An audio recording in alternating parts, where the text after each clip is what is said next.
È stato un attimo, in 4 minuti, 8.350 euro, una cosa pazzesca, una cosa pazzesca. È un furto che ha dell'incredibile, quello messo a segno alla boutique Porta Leone in salita Marconi a Conegliano. È martedì grasso e mentre in centro c'è la sfilata dei carri, nel lussuoso negozio entrano due uomini sulla sessantina, ben vestiti, modi garbati e signorili. Li si vede benissimo nelle immagini delle telecamere di videosorveglianza interne alla boutique.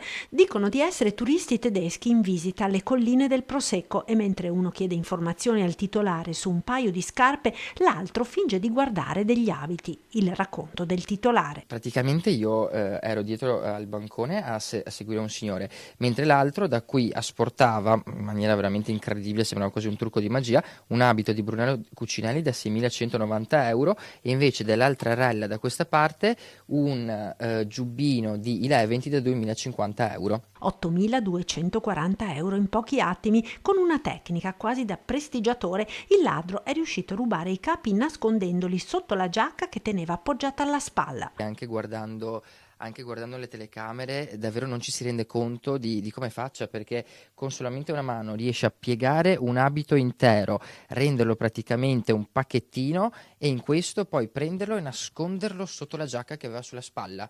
Fa finta poi di avvicinarsi al tavolo, consigliare all'amico addirittura di fare l'acquisto per poi uscire con la scusa di una telefonata fuori dal negozio. Fuori probabilmente c'era il terzo complice che ha preso il capo. Poi il ladro è rientrato e, come se nulla fosse, ha fatto sparire pure il costoso giubbotto. Solo il giorno successivo il titolare si accorge del furto ed individua gli autori guardando le immagini delle telecamere, dalle quali peraltro i ladri erano ben consapevoli di essere ripresi. Riguardando le riprese, la prima cosa che ha fatto l'uomo che effettivamente ha operato il furto direttamente è stato guardare le telecamere, che sono ben evidenti, ben viste in uno spazio anche ridotto, e nonostante questo lui ha agito indisturbato. Cioè, non riesco a capire se adesso in questo momento siano già volati dall'altra parte del mondo e quindi se ne freghino beatamente, oppure proprio questo menefreghismo. Sull'episodio indagano i carabinieri, ai quali è stata presentata la denuncia di furto.